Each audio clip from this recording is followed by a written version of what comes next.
আসসালামু আলাইকুম ওয়া রাহমাতুল্লাহি ওয়া বারাকাতুহু। কেমন আছেন? আলহামদুলিল্লাহ। সুস্থ আছেন? মন খারাপ? ফাঁকা ফাঁকা হয়ে বসছেন, একে অপরে মিল নাই। হ্যাঁ, একটু সামনে ফাঁকা জায়গাগুলো পূর্ণ করে ভালো হয় না ভাই?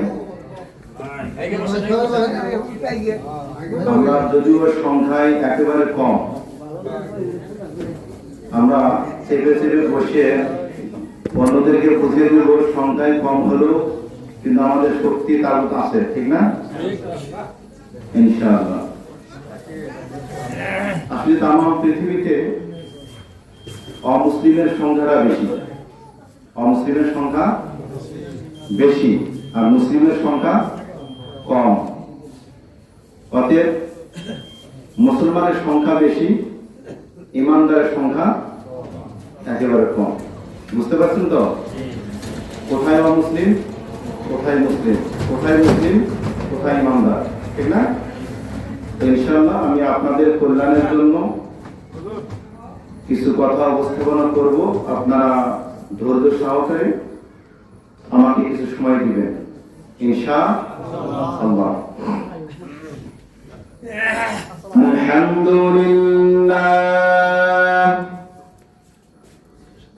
আলহামদুলিল্লাহ নাহমাদুহু ওয়া নাস্তাঈনুহু ওয়া নাস্তাগফিরুহ ওয়া নাউযু বিল্লাহি মিন শুরুরি আনফুসিনা ওয়া মিন সাইয়্যিআতি আ'মালিনা। من يهده الله فلا مضل له ومن يضلله فلا هادي له ونشهد أن لا إله إلا الله وحده لا شريك له ونشهد أن سيدنا وسندنا ونبينا وحبيب ربنا وطبيبنا وطبيب قلوبنا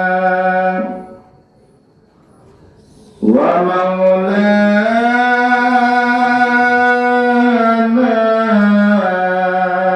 محمدا عبده ورسوله الذي أرسل إلى الناس كافة بشيرا ونذيرا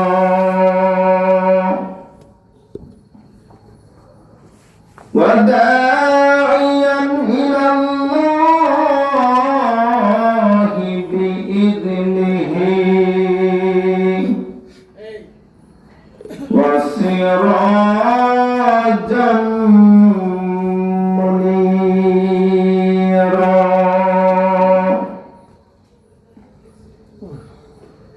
أما بعد فقد قال الله تعالى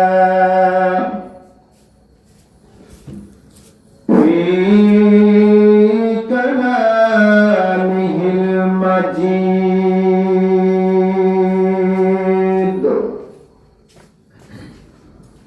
وفي فرقانه الحميد.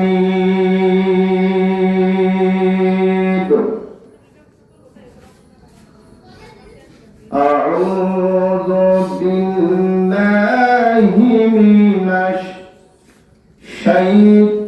الشيطان الرجيم.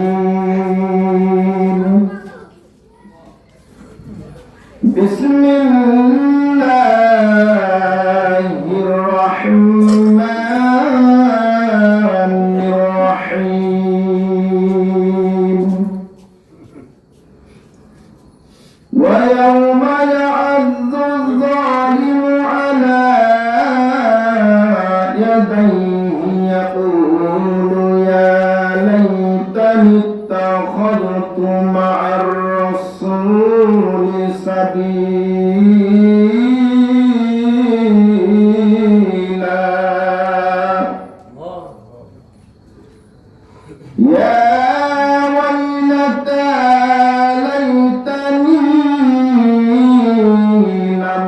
أتخذ فلانا خليلا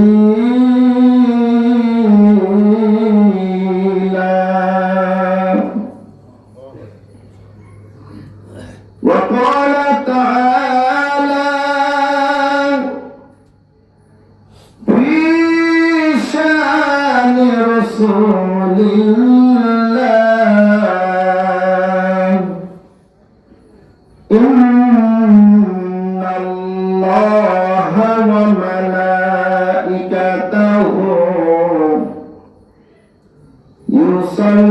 يصلون على النبي يا أيها الذين آمنوا صلوا عليه وسلموا تسليما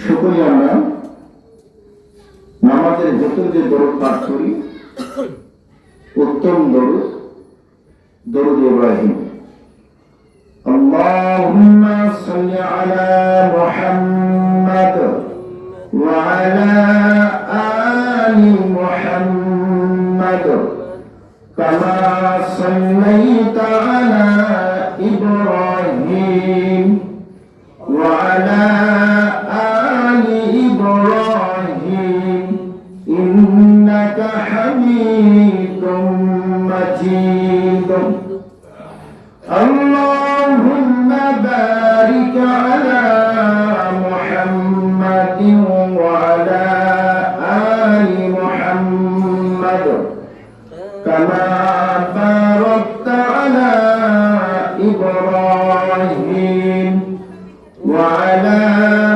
آل إبراهيم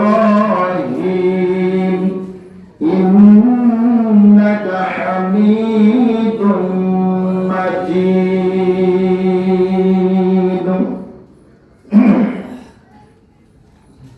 أما بعد মোহাম্মদ জসিম মির্জা লালটু এর নিজ উদ্যোগে ইসলামী ওয়াজ মাহফিল আয়োজন করা হয়েছে।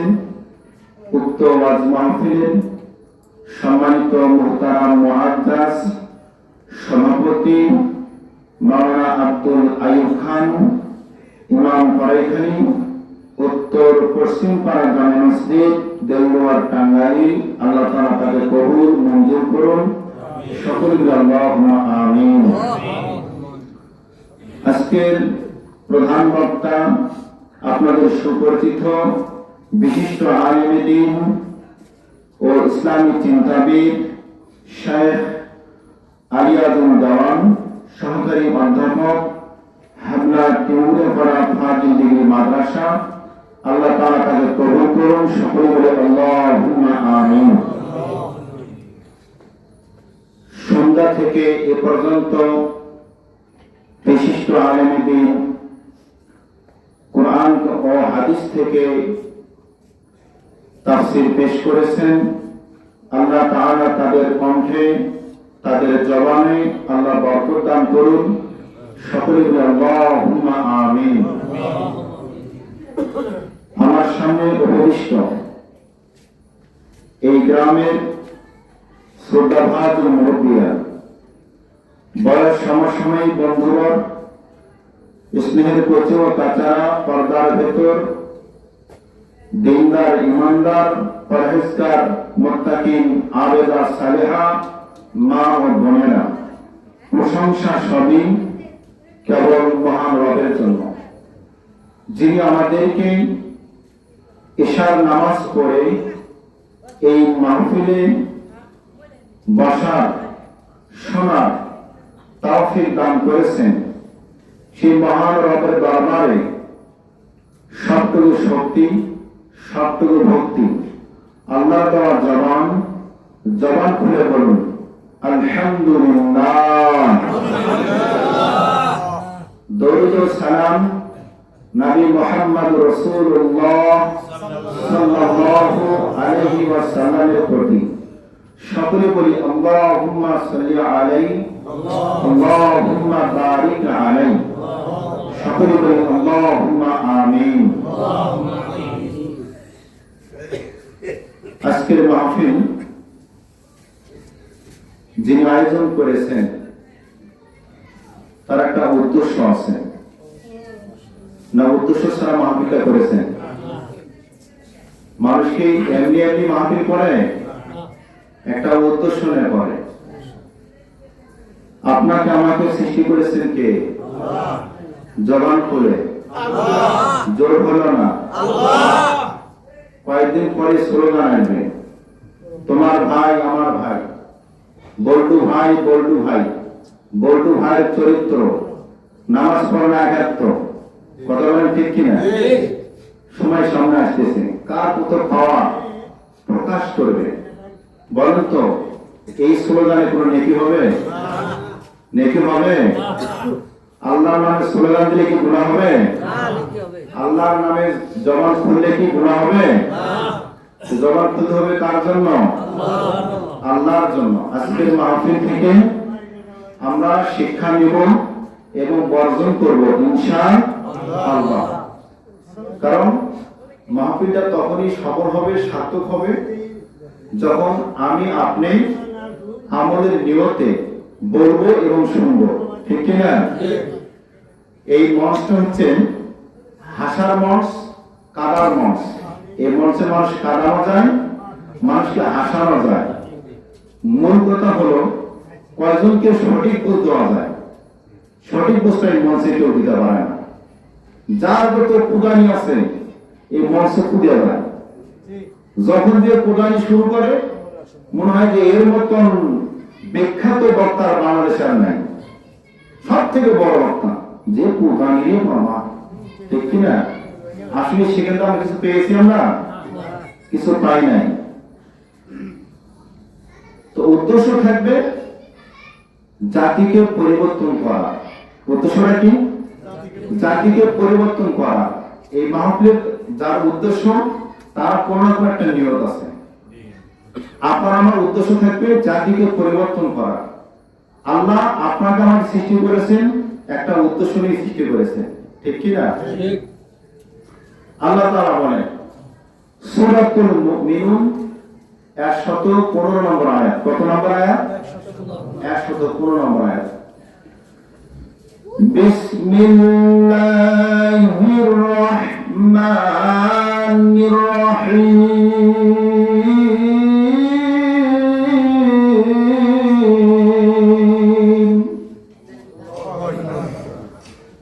আফাহাসিবতুম আন্নামা খলাকনাকুম আবাসান ওয়া আন্নাকুম ইলাইনা লা তুরজাউন।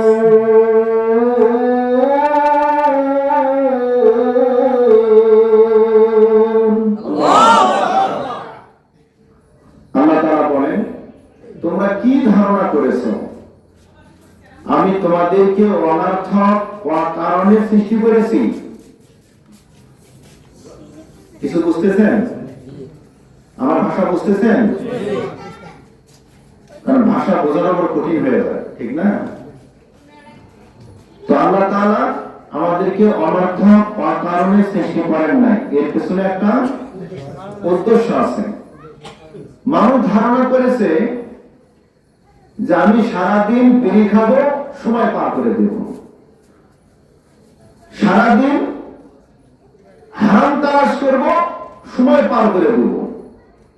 আমি নামাজ পড়বো না, রোজাও রাখবো না, হজ করার সমর্থন আছে তাও করবো না, পরিবারকে ছেলে মেয়েকে সতর্ক করার ক্ষমতা আমার আছে, আমি তাও করবো না, আমি আমার মতন খেয়াল খুশি অনুযায়ী চলবো। তোমরা কি এটাই ধারণা করেছো? কে বললেন? তোমরা কি ধারণা করেছো? এই গোলমাল করে মনের ইচ্ছা অনুযায়ী তোমরা জীবন যাপন করবে, তা কি তোমরা পার পেয়ে দেবে? তোমরা পার পাবে না। তোমাদেরকে আমার কাছে ফিরে আসতে হবে। কার কাছে ফিরে আসতে হবে? আল্লাহর কাছে। وإلينا لا ترجعون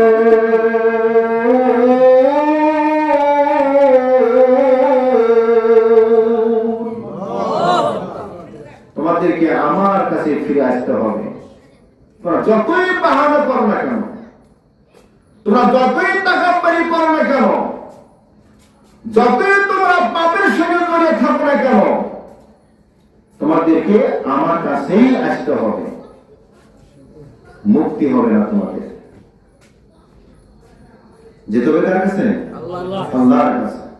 তাহলে আমরা বুঝলাম আল্লাহ আমাদেরকে অনর্থক অকারণে সৃষ্টি করেন নাই, নামাজ ছাড়া ঘুম পারবো এই জন্য সৃষ্টি করেন নাই, সুদ খাবো, ঘুষ খাবো, হারাম খাবো এই জন্য আল্লাহ আমাদের সৃষ্টি করেন নাই।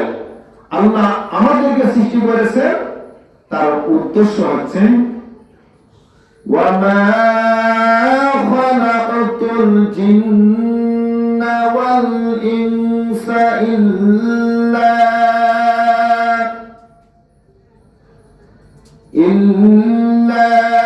لِيَعْبُدُونِ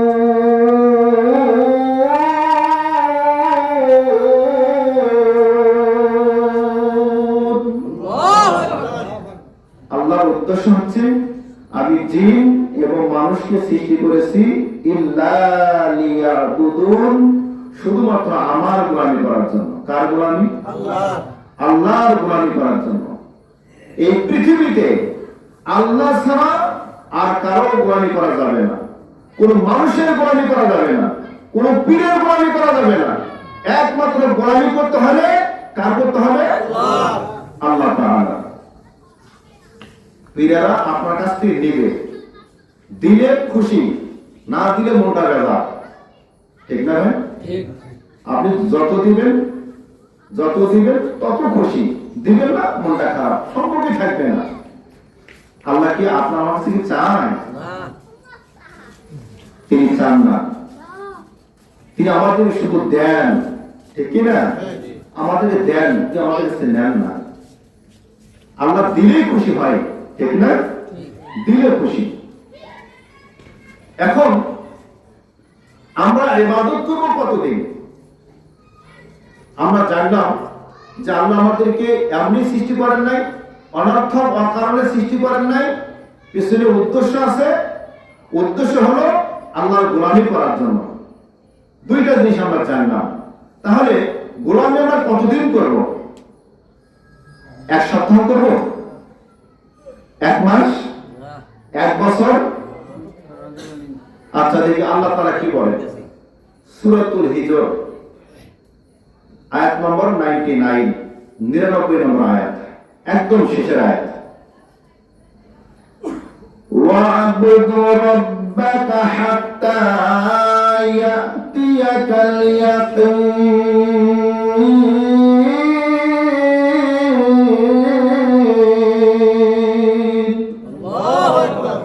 হে আমার বান্দা বান্দীগণ, তোমরা ইবাদত করবে, আমার গোলামি করবে, আমার জন্য রুকু করবে, সিজদা করবে, আমার জন্য জিকির করবে, আমার জন্য তোমরা আল্লাহর রাস্তায় ব্যয় করবে। যত দান সব আমার জন্যই করবে, যত রুকু সিজদা সব আমার জন্যই হবে, যত প্রকারের ইবাদত সমস্ত ইবাদত আমার জন্যই হবে। হাত্তা ইয়াতিয়াকাল ইয়াকিন, তোমার মৃত্যু আসার আগ পর্যন্ত। কতদিন? মৃত্যু আসার আগ পর্যন্ত আল্লাহর ইবাদত করতে হবে, গোলামি করতে হবে। তার কয়টা জিনিস পেলাম? তিনটা জিনিস। তার প্রথমে কি পেলাম? যে আল্লাহ আমাদেরকে অনর্থক অকারণে সৃষ্টি করেন নাই, উদ্দেশ্য আছে। উদ্দেশ্য হলো ইল্লা লিয়াবুদুন, আল্লাহর গোলামি করার জন্য। আল্লাহর গোলামিগুলো কি? এই গোলামির অনেক শাখা প্রশাখা রয়েছে। এটা কতদিন করতে হবে? মৃত্যু আসার আগ পর্যন্ত, অর্থাৎ কবরের ডাক আসার আগ পর্যন্ত আপনাকে ইবাদত করতে হবে। এরপর আসুন 4 নম্বরে, কারণ এই জিনিসগুলো আপনাদের ব্রেনে দিলে আমি সামনে কোনো আলোচনা করবো, এটা আপনারা বুঝতে পারবেন, বুঝতে সহজ হবে। 4 নম্বর হলো যে আমরা আল্লাহ তাআলা যে আমাদেরকে সৃষ্টি করেছেন, সৃষ্টি করার পর তিনি যেমন বুনিয়াল ইসলাম আলা খামস শাহাদাতি আল্লাহ ইলাহা ইল্লাল্লাহ ওয়া আন্না মুহাম্মাদ রাসূলুল্লাহ, ইসলামের স্তম্ভ হচ্ছে পাঁচটি। কেউ বলে খুঁটি, কেউ বলে রোকন, কেউ বলে স্তম্ভ, ঠিক না? যে যেভাবে আমরা বুঝি তারা পাঁচটি। এক নম্বর হলো আল্লাহকে সাক্ষ্য দেওয়া। কাকে সাক্ষ্য দেওয়া? আল্লাহকে সাক্ষ্য দেওয়া এবং রাসূলকে সাক্ষ্য দেওয়া। 2 নম্বর আপনার হলো সালাত। 3 নম্বর আপনার হলো যাকাত। 4 নম্বর আপনার হজ এবং 5 নম্বর পবিত্র হলো শ্রম। তাহলে 5টা জিনিস মিলে হচ্ছে একটা খাম বা একটা ফ্ল্যাট বা একটা আপনার ভিত্তি।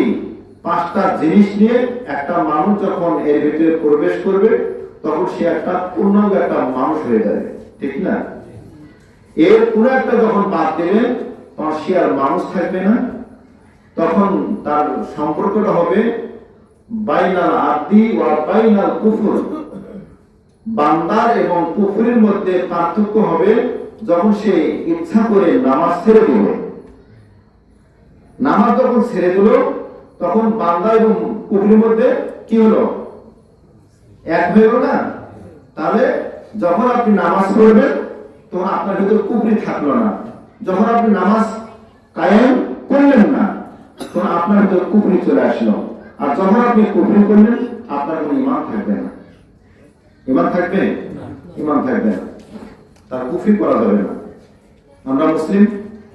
প্রিয় বন্ধুরা আমার, আলোচনা এখন আমি ধারাবাহিকভাবে সামনের দিকে যাব, সময় লস করবো না। যেহেতু আপনাদের উদ্দেশ্যে আমি কিছু কথা বলবো, আমলের উদ্দেশ্যে, তো যতগুলো আমরা শাখা প্রশাখা আছে এগুলো তো একদিনে বলা সম্ভব নয়। আমার মৃত্যু আসা পূর্ণ বলা সম্ভব নয়, এমনকি কিয়ামতের আগেও সম্ভব নয়। কোরআনের তাফসীর এখন পর্যন্ত কেউ শেষ করতে পারে নাই, কিয়ামতের আগেও কেউ শেষ করতে পারবে না, ঠিক কি না? তো এর মধ্যে আমাদের ছোট ছোট জ্ঞানে যা দরকার সেটুকুই আপনাদের মাঝে উপস্থাপন করবো ইনশাআল্লাহ। ইবাদতের মধ্যে 1 নম্বর হলো প্রতিবেশীর সঙ্গে ভালো আচরণ করা। প্রতিবেশীর সঙ্গে ভালো আচরণ করা, প্রতিবেশীর উপর আপনার রাজি থাকা, খুশি থাকা, প্রতিবেশী যেন আপনার প্রতি সন্তুষ্ট থাকে এমন আচরণ করা। 2 নম্বর আপনাকে একজন আদর্শ মানুষ হতে হবে, আদর্শ মুসলিম হতে হবে, আদর্শ ব্যক্তি হতে হবে, আদর্শ নবী মুহাম্মদ রাসূলুল্লাহ সাল্লাল্লাহু আলাইহি ওয়াসাল্লাম, সে আদর্শ নবীর উম্মত। আমরা কি সাধারণ উম্মত? আমাদের নবী কি সাধারণ নবী না? এই আদর্শ নবীর আদর্শ উম্মত, আদর্শ নবীর উম্মত। আমরা হারাম খাই, হালাল নাই। আদর্শ নবীর উম্মত আমরা সুদ ঘুষ সঙ্গে আমরা জড়িয়ে আছি। আদর্শ উম্মত আমরা তাস জর্দা এগুলোর সাথে আমরা জড়িয়ে আছি। আদর্শ উম্মত আমরা পরকীয়ার সঙ্গে জড়িয়ে আছি, প্রেম প্রীতি ভালোবাসার সঙ্গে জড়িয়ে আছি। আদর্শ উম্মত যেগুলো ইসলাম পছন্দ করে না তার সঙ্গে আমরা জড়িয়ে আছি। আপনাদের কাছে আমার প্রশ্ন, আল্লাহর নবী হলেন আদর্শ নবী। আদর্শ নবী তিনি কি এগুলো করেছেন? আমরা যে করি এগুলো, তার আমরা কি আদর্শ মানুষ হতে পেরেছি? আমরা কি আদর্শ মুসলিম হতে পেরেছি? আদর্শ নবীর আদর্শ মুসলিম হতে পারি নাই এখনো। বন্ধুরা আমার, আদর্শ মুসলিম হতে হবে। আল্লাহ নবী রাহমাতুল লিল আলামিন বলেন, ওরে আল্লাহর বান্দা বান্দীরা,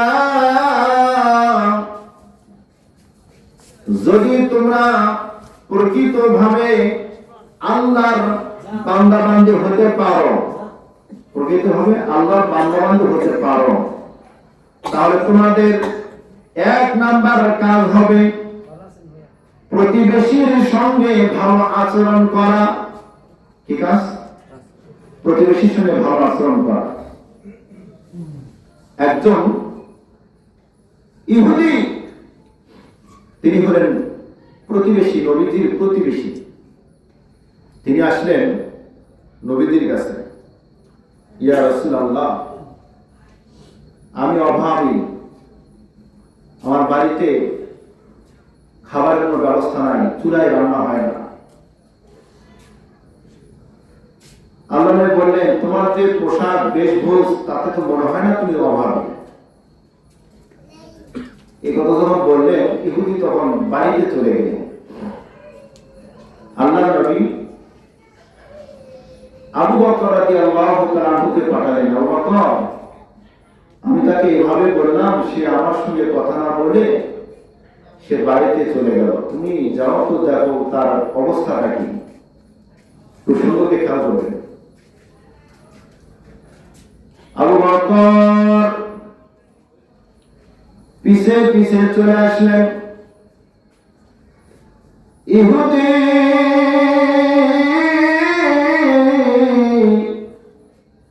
বাড়ির ভেতর প্রবেশ করলেন। বিবি ডাক দিয়ে বলে, স্বামী গো, কি ব্যাপার, তোমার হাত খালি কেন? তোমাকে কিছু দেয় নাই? স্বামী ডাক দিয়ে বলে, বিবি রে, নবীজির কাছে আমি বললাম, নবীজি আমাকে ভাবে বললো, তাই চলে আসলাম। বুদ্ধিমান স্ত্রী বলতেছেন, স্বামী তুমি কাজটা ভালো করো নাই, তুমি বেয়াদবি করেছো। কি করেছো? বেয়াদবি করেছো। আল্লাহর নবী, সে তোমাকে প্রশ্ন করলো আর তুমি কত উত্তর না দিয়ে চলে আসছো, এটা তুমি ভালো করো নাই। তুমি দাঁড়িয়ে থাকতে নবী তোমার কি বলে সেটা শুনতে। যদিও তুমি নবীর প্রতি ঈমান আরো নাই, তুমি তো নবীজির প্রতিবেশী, তোমার সাথে কেমন আচরণ করে এটা তুমি দেখতা, ঠিক কি না? দুইটা বাচ্চা চলে আসলো বাবার কাছে, বাবাকে জড়িয়ে ধরলেন। ইহুদির দুইটা সন্তান এসে জড়িয়ে ধরলেন, আব্বা খাবার আনছ? সন্তান দুইটা পেট বের করে দেখাচ্ছে, আব্বা গো কত ক্ষুধা লেগেছে, খাবার প্রয়োজন দেখা দিচ্ছে। ইহুদি বলেন, রে ছেলেমেয়েরা, আমি তোমাদের জন্য খাবার ব্যবস্থা করতে পারি নাই।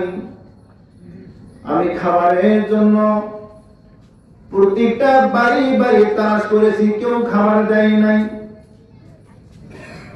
আমি চলে গেলাম আমি নবীজির কাছে, আমাকে প্রশ্ন করলো, আমি উত্তর না দিয়ে চলে আসলাম।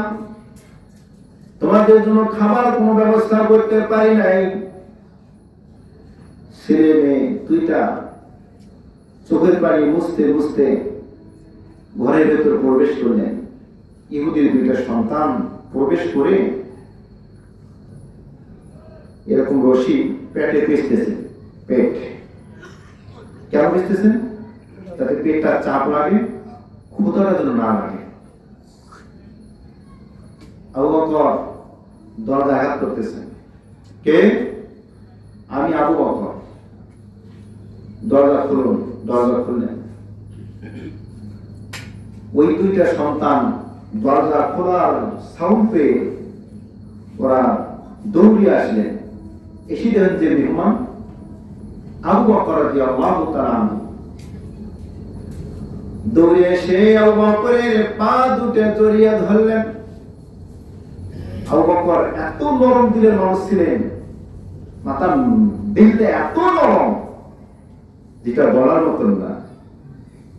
আপনার আমার রাগ তো সেই 100 পাওয়ার, ঠিক কিনা? আবু বকর দুইটা বাচ্চাকে কোলের মধ্যে জড়িয়ে ধরলেন।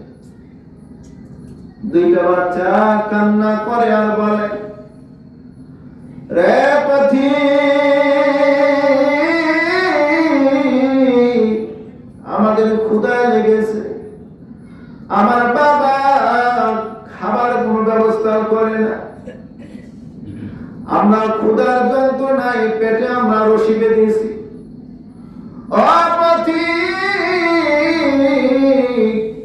দেখো আমার পেট, আমরা দুইজন ক্ষুধার যন্ত্রণার সহ্য করতে পারছি না।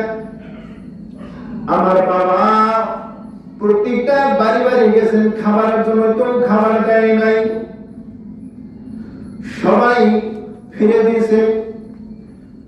আজকে আমরা ক্ষুধার যন্ত্রণায় এই ঘরের ভেতর আমরা কাতরাচ্ছি, কেউ আমাদের দেখতে আসে না। আবু বকরের দুই চোখ দিয়া পানি টপ টপ করে পড়তেছে। সন্তান দুটা হাওমাও করে কেঁদে কেঁদে বলে, ওরে পথি, তুমি কেন কান্না করতেছ? আবু বকর বলে, তোমাদের এত ক্ষুধা লেগেছে, কেউ তোমাদের খাবার দেয় না, একটু অপেক্ষা করো। আবু বকর এক দৌড় দিয়া নবীজির কাছে আসলেন, ইয়া রাসূলুল্লাহ, নবী গো, আমি যা দেখলাম দুইটা সন্তান ক্ষুধার যন্ত্রণায় হাউমাউ করে কান্না করতেছেন। তার বিবি এক পাশে বসে আছেন, ওই ইহুদি আরেক জায়গায় বসে আছেন। দুইটা সন্তানের কান্না দেখে আমি আবু বকর সহ্য করতে পারলাম না। আল্লাহ বলেন, আবু বকর, মানুষ এত নিচে নেমে গেছে, ক্ষুধার জন্য তাদের কাছে খাবার চেয়েছে, খাবার দেয় না। আবু বকর, জেনে রাখো, যারা প্রতিবেশীর খোঁজ খবর নেয়, যারা প্রতিবেশীর সঙ্গে ভালো আচরণ করে, যারা প্রতিবেশীর চিকিৎসার ব্যবস্থা করে, যারা প্রতিবেশী খাবার ব্যবস্থা করে, যারা প্রতিবেশী বাড়ি ঘরের ব্যবস্থা করে, তুমি সাক্ষী থেকো, আল্লাহে বিল্লাহে, আল্লাহর জাতের কসম করে বলি, ওই ব্যক্তি আর আমি জান্নাতের ভেতর থাকবো। সুবহানাল্লাহ। আমি কিভাবে দেখেন পাশাপাশি, তাই না? যারা প্রতিবেশীর সঙ্গে ভালো আচরণ করে, প্রতিবেশীর সঙ্গে ভালো আচরণ করে, তাদের জন্য এই পুরস্কারটা রয়েছে। তাহলে আমরা বুঝলাম, প্রতিবেশী সে যদি বেদিনও হয়, ইহুদিও হয়, হিন্দুও হয়, তার সঙ্গে কি আচরণ করতে হবে? ভালো আচরণ করতে হবে। প্রতিবেশীর খোঁজ খবর রাখতে হবে। আপনি যে ভালো মন্দ খান, আপনাকে জানতে হবে ওই ব্যক্তিরা কি খেলো। আপনি দিনের পর দিন, মাসের পর মাস আপনি ভালো খেয়ে যাচ্ছেন, কিন্তু আপনার পাশে ঘরে কে বা কারা না খেয়ে আছে, একটা দিন খবরও নিলেন না। আপনি যদি 70 বার হজ করে থাকেন, আপনার হজ কবুল হবে না। ফতোয়া দিয়ে গেলাম, তাহলে উল্টায়। প্রতিবেশীর হওয়া মারাত্মক একটা জিনিস। একা একা জান্নাত চাইলেই পাবেন না। অন্যের ভালো যে চায়, তারই ভালো আল্লাহ করে। কথা কি বলছেন? আপনি অন্যকে বাঁচাতে চাইলেন না, নিজে একা একা খালি জিকির করতেছেন, এই জিকিরে কাজ হবে না। অন্যের জন্য আপনাকে মুক্তির কামনা করতে হবে। আল্লাহ বলেন, আবু বকর, আমি কিছু দিলাম, তুমি কিছু দাও। এক্ষুনি নিয়ে তাদের বাসায় গিয়ে তুমি নিজ হাতে রান্না করে দুইটা বাচ্চা সহ ওই ইহুদিকে এবং তার পরিবারকে খাবারের ব্যবস্থা করে দিলেন। সুবহানাল্লাহ। আবু বকর চলে আসলেন, ইহুদিকে সঙ্গে নিয়ে, দুইটা বাচ্চাকে সঙ্গে নিয়ে তিনি রান্নার কাজ শুরু করলেন। রুটি বানাইলেন, তরকারি রান্না করলেন, তাদেরকে খাইতে দিলেন। দুইটা বাচ্চাকে নিয়ে আবু বকর বসে বসে তাদেরকে রুটি ছিঁড়ে ছিঁড়ে দিয়ে খাওয়া দিয়েছেন। এই হলো আদর্শ নবীর আদর্শ নেতা। সুবহানাল্লাহ। আদর্শ নবীর আদর্শ নেতা তিনি হলেন আবু বকর রাদিয়াল্লাহু তাআলা আনহু। প্রতিবেশীর খবর নিতে হবে, প্রতিবেশীর সঙ্গে ভালো আচরণ করতে হবে। প্রতিবেশী যদি আপনি খবর না নেন, তাহলে আপনার এই জিকির, আজকার, নামাজ, বন্দেগী আল্লাহ তবে কবুল হবে না। এরপর আসুন 2 নম্বর, রহমান। আল্লাহ নবী বলেন, তোমরা দয়াময় রহমানের ইবাদত করবে। কার ইবাদত? রহমানের ইবাদত। রহমানের ইবাদত শুধু নামাজ পড়া এটাই ইবাদত না, শুধু হজ করা এটাই ইবাদত না, শুধু দান করা এটাই ইবাদত না, মানুষের সঙ্গে ভালো আচরণ করা এটাই ইবাদত না। তোমার বাড়িতে যে তোমার মা বাবা আছে তাদের সঙ্গে ভালো আচরণ করতে হবে, ঠিক না? মা বাবার সঙ্গে ভালো আচরণ করা এটা কি নফল, সুন্নাত, ওয়াজিব, কি ফরজ? নামাজ পড়া কি সুন্নাত? পাঁচ ওয়াক্ত ফরজ সালাত কি সুন্নাত, ফরজ? মা বাবার সঙ্গে ভালো আচরণ করা ফরজ। মা বাবাকে খাইতে দিলাম না, ফরজ। মা বাবার থেকে টাকা পয়সা দিলাম না, ফরজ। মা বাবাকে ভালো কিছু দিলাম না, পড়ার কাপড় দিলাম না, ভালো থাকার ব্যবস্থা করলাম না, ফরজ। শ্বশুর শাশুড়ি আসবে, গরুর গোশত, কোরমা, পোলাও প্লেনের ব্যবস্থা করবো, ফরজ। কথা বলেন, এটা কি ফরজ? আমরা দেখেই তো করি। শ্বশুর শাশুড়ি আসলে খাবারের অভাব নাই, এই চা যখন একবার আসি, আম্মা কি করে আম্মা আম্মা করে ডাকে গো, শাশুড়ি আম্মা বলে না, ডাইরেক্ট আম্মা। অথচ বুড়া মা বুড়া বাবারে আম্মা করে বলতে লজ্জা পায়, ঠিক কিনা? লজ্জা পায়। আহা, অনেক কথা, একটু পড়া থেকে সেদিকে যাবো। দুই নম্বর হলো মানুষকে খাওয়াইতে হবে। তাদেরকে খাওয়াতে হবে, মানুষকে খাওয়াইতে হবে। খাওয়ানোর অনেকগুলো সিস্টেম আছে। আপনি যখন মানুষকে খাওয়াবেন, আল্লাহ আপনার সম্পদ বৃদ্ধি করে দিবে। কি বৃদ্ধি করে দিবে?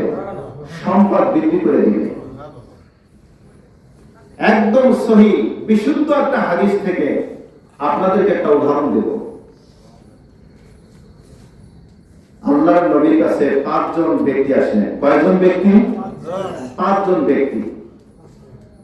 5 জন ব্যক্তি আসলেন, বললেন ইয়া রাসূলুল্লাহ, আজকে আমরা আপনাদের এখানে থাকবো, আমাদের কিছু খাওয়ার ব্যবস্থা করেন। আল্লাহর নবী 4 জনকে 4 জনের বাড়িতে দিলেন, আর একজনকে ওই গ্রামের ওই মহল্লার এমন একজন ব্যক্তি আছেন যে ব্যক্তি জীবনে কোনদিন দান করে না। কি করে না?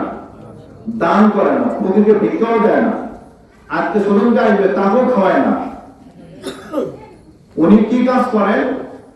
উনি খাবার 1 বছরের জন্য মজুত করে রাখেন, একদম হিসাব করে রাখেন। ওখান থেকে পরিবারের বাহিরে যদি কাউকে খাওয়ান, ওখান থেকে ওনার সম্পদ কমে যাবে, ওই দিন আর উনি আর চলতে পারবেন না। তাই উনি কাউকে দেন না, কাউকে খাওয়ান না, ওই হিসাব করে 1 বছর পার করেন। এটা হলো সিস্টেম। আল্লাহ নবী চিন্তা করলেন, আমার এই উম্মত সে মানুষকে খাওয়ায় না, দানও করে না, অথচ আমার চোখের সামনে ওই লোকটা ধ্বংস হয়ে যাবে, এটা আমি নবী তো সহ্য করতে পারবো না। সমাজের মধ্যে দেখবেন আছে না কেউ, ওরা দান করতে চায় না। যদি হাড়ি ধরেন 10 টাকা, তো দেখুন ওর দেমা আর রাগ কি, ঠিক কিনা? ওখানে দেওয়া খাইবে, ও আপনাকে দেওয়া। এমন লোক সমাজে থাকে। তো এই লোকগুলোকে আপনারা কখনো ভয় পাবেন না। আমি বলে যাই আপনাদেরকে, এটা হাদিস থেকে শিক্ষাটা নেবেন, ভয় পাবেন না। কারণ আপনার চোখের সামনে ওই লোকটা কৃপণ হয়ে সে জাহান্নামে তার বাসস্থান বানিয়ে নেবে, এটা আপনি কখনো মেনে নেবেন না। জোর করে হোক, সমাজের পক্ষ থেকে হোক, জোর করে তার হাড়ি ধরে তাকে মুক্তির ব্যবস্থা করে দেবেন ইনশাআল্লাহ। পারবেন তো ইনশাআল্লাহ? ব্যবস্থা করবেন। কারণ আপনারা যদি সামাজিক ভাবে তাকে তো চাপ সৃষ্টি না করেন, ও তো বাঁচবে না, ও মারা যাবে, ঠিক কিনা? আল্লাহ নবী দেখলেন আমার এই উম্মতটা শেষ হয়ে যাবে, বললেন এই তুমি আজকে এই লোকটাকে তুমি মেহমানদারি করবে। বললেন হুজুর সর্বনাশ। বলে কি? আমি 1 বছরের খাবার ব্যবস্থা করে রাখছি, এখান থেকে এই ব্যক্তিকে যদি আমি খাবার খাওয়াই, আমার ওই আর সন্ধ্যা খাবার কম করে গেলে আমি কোথায় পাবো? আল্লাহ নবী বলেন নিয়ে যাও। লোকটা চিন্তা করতেছেন, যেহেতু আল্লাহ নবী বলেছে কথা তো অমান্য করা যাবে না, কারণ আল্লাহর নবীর একটা কথা যদি আমি অমান্য করি তো আমার ঈমান শেষ। ঈমান কি হবে? শেষ হয়ে যাবে। আমি তো নামাজও পড়ি, রোজাও রাখি, হজও করি, শুধুমাত্র মানুষকে খাওয়াই না। আর আল্লাহ নবী যেহেতু আমাকে বলছে এই কথা যদি অমান্য করি তা আমার সব ইবাদত বাতিল হয়ে যাবে, অতএব বলছি জগতে নিয়ে যাই। রাগ লোকটাকে বলতেছেন যে আপনি আগে আগে যান, আমি পিছে পিছে আছি। মানে মেহমানকে সামনে দিয়ে লোকটা পিছে পিছে আছে। লোকটার বাড়ি চেনে না, বলে আপনি যান, সোনায় যান, আমি আপনার পিছনেই আছি। লোকটা চলতে লাগলো, হাঁটতে হাঁটতে তার বাড়ির নিকটবর্তী আসলেন। লোকটি বললেন, ও ভাই, এটাই আমার বাড়ি, এই তো উঠানে আপনি ওঠেন। যখন ওই মেহমান ওই বাড়িতে প্রবেশ করলেন, এই লোকটা তখন দেখতে পেলেন একজন লোক, যে মেহমানকে আমি সঙ্গে করে নিয়ে আসলাম, ওই মেহমান যখন আমার বাড়িতে ওখানে দাঁড়ালেন, দাঁড়ানোর সাথে সাথে একজন নয়, দুজন নয়, প্রায় 70,000 সাদা পোশাক পরিধানকারী ব্যক্তি, মাথায় পাগড়ি, সাদা জুব্বা, এই ধরনের 70,000 আমার বাড়িতে প্রবেশ করলেন। লোকটা চিন্তা করলেন, এতক্ষণ দেখলাম একজন, তাই আমার কাম সারা, এখন দেখি যে প্রায় 70,000-এর মতন। আমি অগণিত দেখতেছি, আমার গণে কোনো হিসেব করে পাচ্ছি না। এতগুলো ব্যক্তি আমার বাড়িতে প্রবেশ করলো, আজকে আমার গোলা শেষ। কি শেষ? গোলা শেষ। মেহমানকে রাখে ওখান থেকে একদম চলে আসলেন নবীজির কাছে। আপনি আমার সর্বনাশ করেছেন, একজন ব্যক্তি দিতে চাই নাই, তার সঙ্গে অগণিত সাদা পোশাক পরিধানকারী ব্যক্তি আমার বাড়িতে প্রবেশ করেছে, আপনি সর্বনাশ করেছেন। আল্লাহ নবী বললেন, তুমি যাও। আবার চলে আসলেন, ওই লোকটা দাঁড়িয়ে আছেন, এই লোকটা আবার চলে আসলেন। বাড়ির নিকটবর্তী হতে না হতেই তিনি দেখতে পেলেন ওই বাড়ি থেকে অসংখ্য অগণিত কালো পোশাকধারী কুৎসিত ব্যক্তি, অসংখ্য অগণিত, তারা চেঁচামেচি করে ওই বাড়ি থেকে তারা পলায়ন করল। সুবহানাল্লাহ। লোকটি চিন্তা করলেন, ব্যাপারটা কি? নিয়ে আসলাম একজন, হলো অসংখ্য সাদা পোশাক পরিধানকারী ব্যক্তি। এখন দেখি কালো পোশাক পরিধানকারী ব্যক্তি চেঁচামেচি করে তারা বাড়ি থেকে পলায়ন করতেছে। দৌড় দিলেন আবার নবীজির কাছে। কার কাছে দৌড় দিলেন? নবীজির কাছে। মাথা ঘুরে গেছে। আল্লাহর নবী রাহমাতুল লিল আলামিন বলেন, ওরে আল্লাহর বান্দা,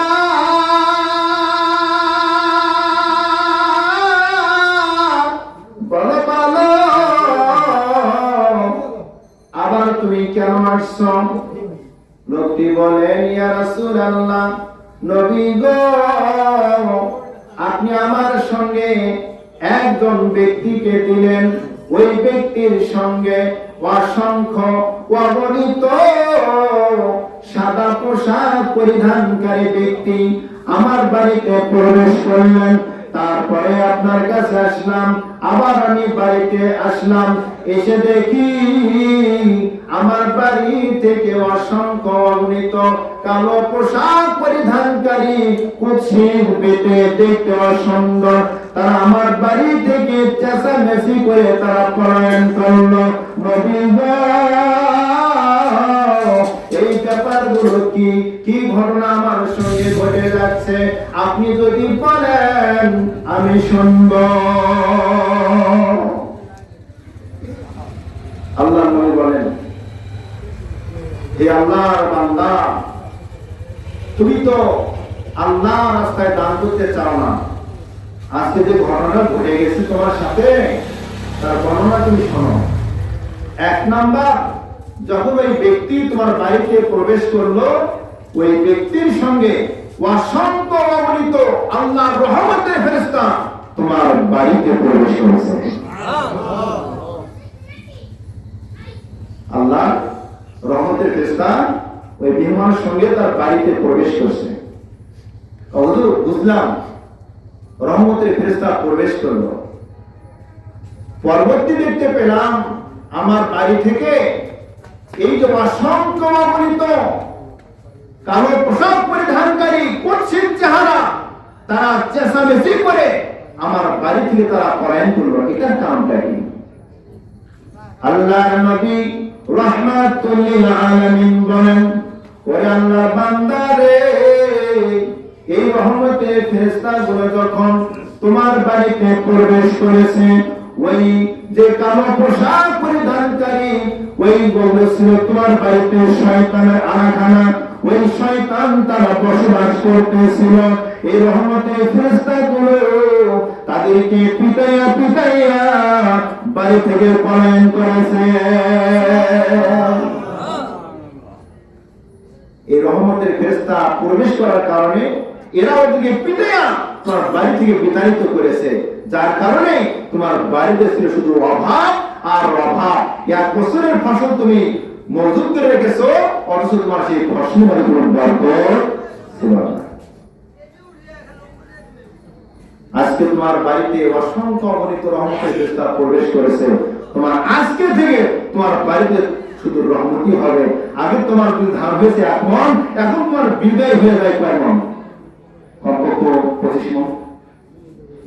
এক সময় মানুষ এই ধান করছে 10 মণ ফলনটাই কষ্ট হয়ে গেছে। একই খায় 25 মণ ধান হয়, ঠিক কিনা? লোকটি বললেন, হুজুর যেহেতু বরকত হবে, রহমত হবে, আমার তো এতদিন ধারণা ভুল ছিল, তাহলে আপনি একটা কাজ করেন, আজকে থেকে একজন মেহমান নয়, যতগুলো মেহমান আসবে শতগুলো মেহমানই আমার বাড়িতে পাঠিয়ে দিবেন। একজনের বিনিময়ে যদি অসংখ্য অগণিত রহমতের ফেরেশতা পাই, তাহলে তো একই মধ্যে করে আরো দ্বিগুণ পেয়ে যাবো। বলেন সুবহানাল্লাহ। কি গুণতা আছে? আল্লাহ নবী তারা কিভাবে বাঁচাইলেন বুঝতে পারছেন তো? এটা ছিল আল্লাহ নবীর একটা মুআজিজা, একটা খাস রহমত আল্লাহর পক্ষ থেকে। প্রিয় বন্ধুরা আমার, আপনার বাড়িতে যখন আপনি মেহমান নেবেন, আপনার সঙ্গে অনুরূপ ঘটনাই ঘটে, কিন্তু আমরা এটা দেখতে পাই না। কথা বলে ঠিক কিনা? তাহলে আল্লাহ নবী কি বলেন? ওয়াতিউত তাআম, মানুষকে খাওয়াইতে হবে, ঠিক কিনা? আপনি খাওয়ার হাতটা প্রসারিত করেন, আর যাকে পারেন আপনি আন্তরিকতা দেখেন, 1 কাপ চা তারে খাওয়ান, অথবা আপনার বাড়িতে এনে আপনি তারা একটু 1 গ্লাস পানি হলে খাওয়ান। আপনার সামর্থ্য যা আছে আপনি তারা খাওয়ান। ওই মেহমানকে আপনার বাড়িতে তো দিতে পারেন, দেখবেন যে আল্লাহ খাস রহমত, আপনার অভাব থাকবে না, ওই বাড়িতে কোনো আযাব থাকবে না, গজব থাকবে না। কারণ যেখানে আল্লাহ রহমতের ফেরেশতা থাকবে, ওখানে কোনো গজব থাকতে পারে না। ওয়া আফশুস সালাম তাদখুলুল জান্নাতা বিসসালাম।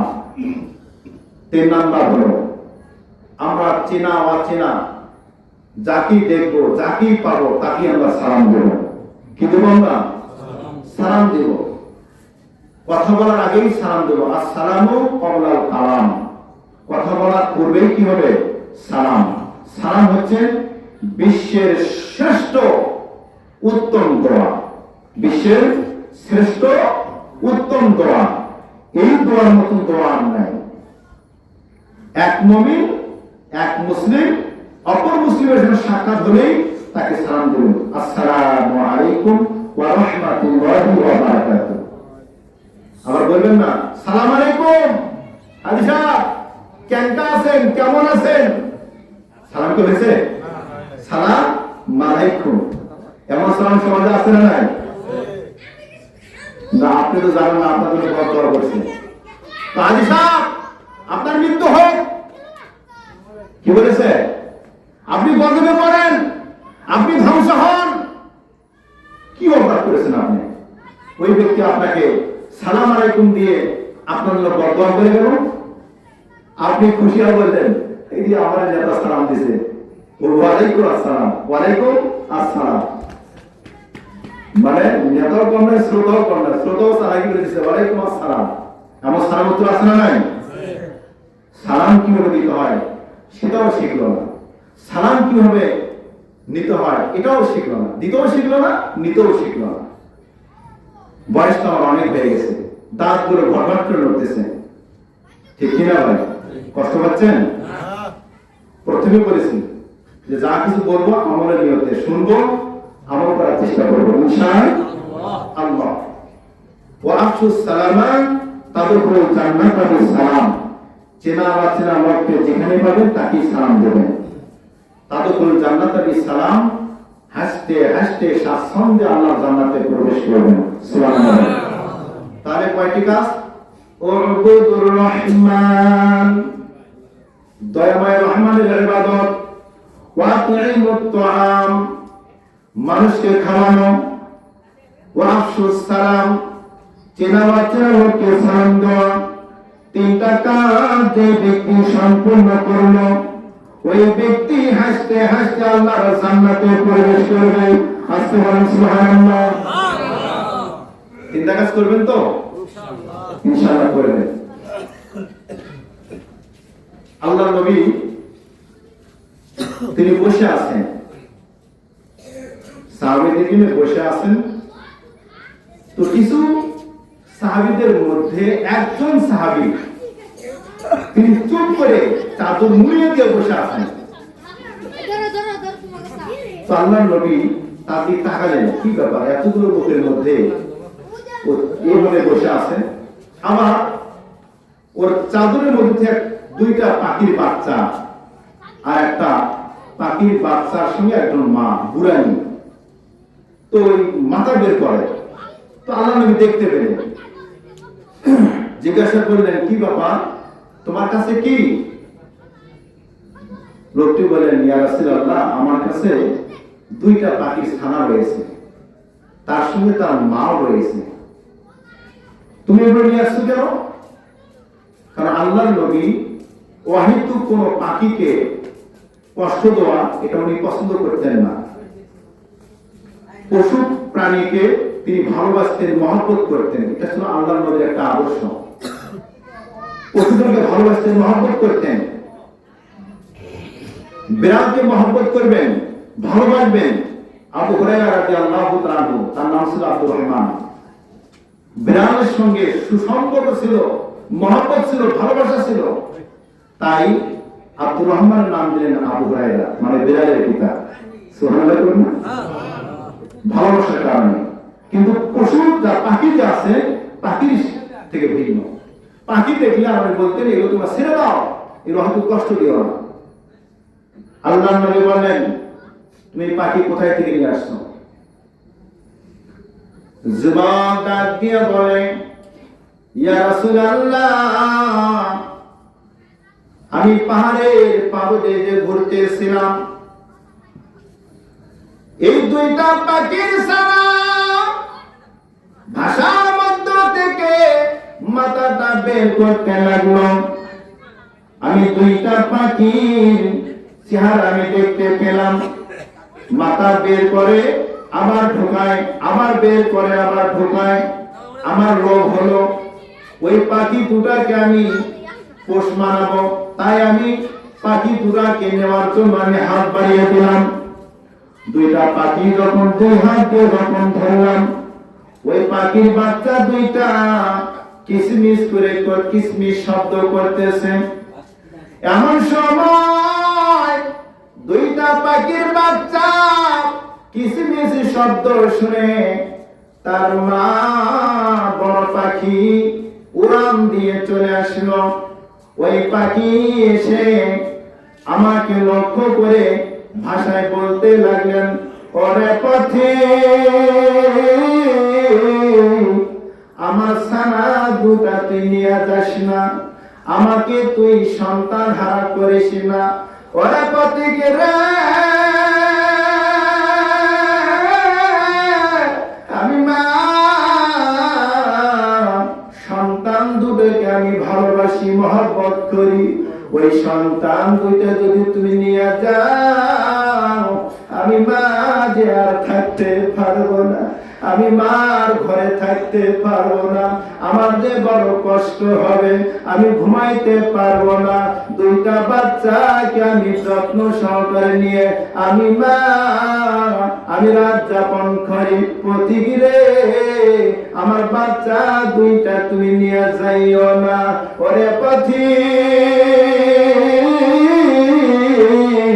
যদি তুমি আমার বাচ্চা দুইটা নিয়ে যাও, আমি মাকেও সঙ্গে করে নাও। সুবহানাল্লাহ। পাখি কি মহাপদ, একটা পাখি হয়ে তার সন্তানের জন্য কত মহাপদ, কত ভালোবাসা। আমার সন্তানকে তুমি নিয়ে যেও না, যদি নিয়ে যাও আমি মাকে তুমি সঙ্গ করে নাও, কারণ আমি মা সন্তান ছাড়া থাকতে পারবো না। সন্তান দুটোই আমার ভবিষ্যৎ। আমি এই অবস্থা করেছিলাম বগুড়াতে, তো ইউটিউবে আমার অবস্থা আছে। তখন বিদেশ থেকে একজন ছেলে আমাকে ফোন দিল, রাত তখন বাজে 3টা। রিসিভ করলাম, সৌদি আরবে থাকে ছেলেটি। হুজুর কেমন আছেন? আলহামদুলিল্লাহ। হুজুর আমার জন্য দোয়া করবেন। কি দোয়া করবো তোমার জন্য? কি হয়েছে তোমার বলো? বলতেছেন হুজুর আমার জীবনে এমন একটি ঘটনা ঘটে গেছে। কি ঘটনা? হুজুর আমি আমার শিশুকালে আমার বাবাকে আমি হারাইছি। আমার মা অনেক কষ্ট করে মানুষের বাড়িতে কাজ করে করে, মানুষের বাড়ি প্লেট ধুয়ে দিয়ে, কাপড় ধুয়ে দিয়ে, ঘর মেপে দিয়ে কিছু চাল পাইতেন। ওই চাল দিয়ে মা আমাকে খাওয়াইছেন। মানুষের বাড়ি কাজ করে করে মা আমাকে লেখাপড়ার ব্যবস্থা করেছেন। অতঃপর আমি আস্তে করে বড় হলাম, বিবাহ করলাম। আমার শাশুড়ি, আমার স্ত্রী আমাকে বিভিন্ন কাম করা দেয়। কাম করা দিয়ে আমার মায়ের সঙ্গে আমার সম্পর্কটা নষ্ট করে দেয়। আমি বিদেশে আছি, মাকে আমি ফোন দেই না, কারণ এমন এমন কথা বলেছে। কিন্তু আমি হতভাগা ছেলে, আমি কোনোদিন মার কাছে বসি নাই, মাকে জিজ্ঞাসা করি নাই, মা তোমার ছেলের বউ এই কথা বলে, সেই কথা বলে, আসলে মা ব্যাপারটা কিন্তু একটু বলো তো। আমি কোনোদিন মাকে বলি নাই, শুধু মা কিন্তু দোষী দেখছি, কারণ দোষ। তার বউ আমাকে যা বলছে আমি সেটাই শুনে আমি মায়ের দোষ ধরেছি। এমন লোক সমাজে আছে না নাই? মা হাজার সত্য কথা বলো, সন্তান বিশ্বাস করে না, বউ যা বলে ওটাই সত্য। প্রিয় বন্ধু আমার একটু খেয়াল করুন। ছেলেটি বলেন হুজুর আমার মা অসুস্থ হয়ে পড়লেন, আমি যখন বুঝতে পারলাম আমার অন্যায় হয়েছে, কারণ আল্লাহ তাআলা তিনি বলেছেন ওয়াসাইনাল ইনসানা বিওয়ালিদাইহি, পিতামাতার সঙ্গে ভালো আচরণ করতে হবে। হামালাতুহু উম্মুহু ওয়াহনান আলা ওয়াহনি ওয়া ফিসালুহু, কষ্টের পর কষ্ট করে মা সন্তান গর্ভে ধারণ করেছেন। আমি যখন আস্তে আস্তে আমার মায়ের পেটে যখন বড় হই, আমার মা খাইতে পারে না, বসতে পারে না, শুনতে পারে না, নড়াচড়া করতে পারে না। যখন আমার বয়স প্রায় 8 মাস হয়ে যায়, আমার নড়াচড়াটাও বেশি হয়ে যায়। কত বড় ঠিক কিনা? যখন 9 মাস প্রায় 10 দিনের কাছাকাছি হয়ে যায়, তখন আমার পজিশনটা চেঞ্জ হয়। এমন হয়ে যায় আমার পা তখন মায়ের কলিজার দিকে হয়, আমার মাথা থাকে একদম নিচের দিকে। আমি যখন দুনিয়াতে আসব, আমার মায়ের কলিজায় একটা নয়, দুইটা নয়, অসংখ্য অগণিত লাথি মেরে আমি দুনিয়াতে আসি। কথা বলা ঠিক কিনা? এই লাথি মারতে গিয়া অনেক মা মৃত্যু বরণ করে, অনেক মা অজ্ঞান হয়ে পড়ে, অচেতন হয়ে পড়ে। কথা বলেন ঠিক কিনা? হুজুর, আমি যখন বুঝতে পারলাম সারা জীবন বিবির কথা শুনে মায়ের সঙ্গে খারাপ আচরণ করেছি, যে মা তো কষ্ট করে আমার লেখাপড়ার ব্যবস্থা করেছেন, ওই মায়ের সঙ্গে আমি কোনোদিন টেলিফোনে কথা বলি নাই। আমার বন্ধু আমাকে বলল, ভালো বন্ধু যদি থাকে তাহলে কপাল ভালো। বন্ধু বলতে, কিরে সারা জীবন বইয়ের সঙ্গে ঘন্টার পর ঘন্টা কথা বলতেছিস, তোমার মায়ের সঙ্গে একদিন কথাও তুমি বললে না? কি হয়েছে তোমার? কেমন ছেলে তুমি রে? তোমার মতন গন্ধ নেমুখ হারাম ও চিন্তত্ব বান্দা এই জমিনে আর কেউ নাই। আল্লাহ তাআলা বলেন, কুতিলাল ইনসানু মা আকফারা। মানুষ অকৃতজ্ঞ নেমুখ হারাম। বলেন নাউযুবিল্লাহ। তুমি কেমন ছেলে, তোর মায়ের সঙ্গে কথা বলো না? আজকেই ফোন দাও, খবর দাও। বলে, বন্ধু আমার স্ত্রী সঙ্গে মায়ের বনিবনা নাই, মিল নাই, খালি ঝগড়া খালি ঝগড়া। আমার স্ত্রী আর মায়ের সঙ্গে অনেক কথা বলে, আমার মনে হয় তাই, এই জন্য মায়ের সঙ্গে কথাই বলি না, রাত্রি কথা বলি না, তিনি সব ব্যবস্থা করি না। বন্ধু বলে, ভাই এই কাজটা ভালো করে নাই, এখনই ফোন দাও।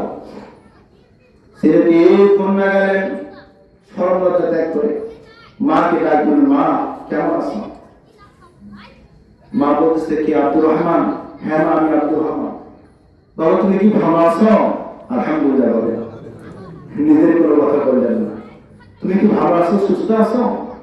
বাবা তোমার কোনো সমস্যা নাই? না আমার কোনো সমস্যা নেই।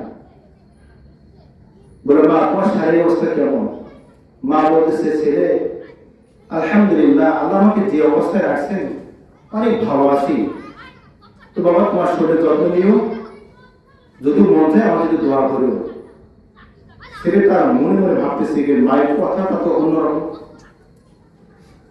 পাক প্রতিবেশীর কাছে একটু ফোন দিলেন মায়ের কাছে খবর নেওয়ার জন্য, ফোন ধরে না। স্ত্রীকে ফোন দিলেন, ফোন নিয়ে স্ত্রী যায় না। আবার অন্যজনের কাছে ফোন দিলেন, ছেলের মনটা তুমি কেমন হয়ে যাচ্ছে।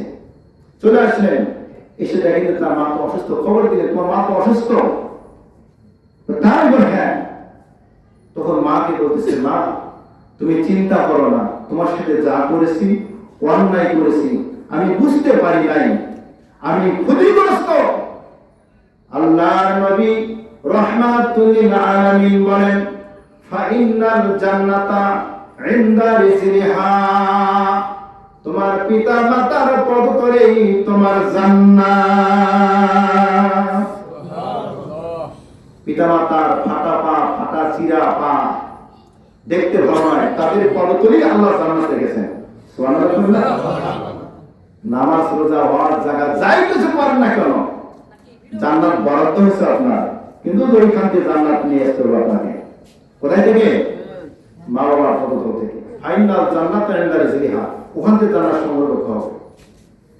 ছেলেটি বলেন, মা আমি আর বিদেশে থাকবো না, আমি তোমার কাছে আসবো। ছেলেটি বললেন, মা এক সপ্তাহের মধ্যে আমি তোমার কাছে হাজির হব, তোমার কোনো টেনশন নাই, তোমার চিকিৎসার ব্যবস্থা করব। বলো মা বলো, তুমি কি দিবা? বিদেশ থেকে আসবো, তোমার জন্য কি আনলে তুমি খুশি হইবা? ছেলে ফোন দিল তার স্ত্রীর কাছে। স্ত্রী বলে, আমার জন্য কিছু স্বর্ণ নিয়ে এসো। ফোন দিলেন তার শাশুড়ির কাছে। শাশুড়ি বলে, জামাই আমার জন্য কিছু কম্বল এসো, খেজুর এসো। ফোন দিলেন তার ছেলে মেয়েকে, তোমরা বলো তোমার জন্য কি কি আনবো। ছেলে বলে, আব্বা গো আমার জন্য একটা স্ক্রিন টাচ মোবাইল নিয়ে আসবা। মেয়ে বলে, আমার জন্য স্ক্রিন টাচ মোবাইল।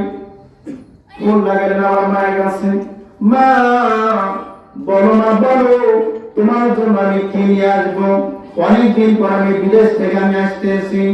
মা তখন ডাক দিয়ে বলে, ছেলে রে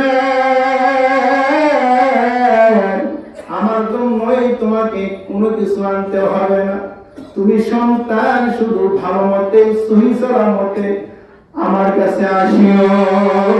জোরে বলেন সুবহানাল্লাহ। এই তো মা, নিজের সন্তান, বাবা মোবাইল এসে স্ক্রিন টাচ মোবাইল, বউটাই স্বর্ণ, শাশুড়ি কয় কম্বল। মাকে ফোন দিলেন, মা কি চাইলো? তুমি সহি সালামতে আমার কাছে আসিও, তাতে আমি মা বড় খুশি। বন্ধুরে, তোমার ছেলে মেয়ে দিলেই তোমার প্রতি খুশি থাকবে। আব্বা ভালো দেবে না, খুশি থাকবে না। বউকে দিলে তোমার ভালোবাসা পাবে, দিবেন না ভালোবাসা পাওয়া যাবে না। শাশুড়িকে দিবেন, আমার মতো আমার জামাই মতো আর জামাই হয় না। দিবেন না, আমার জামাই শুধু ভালোবাসি না।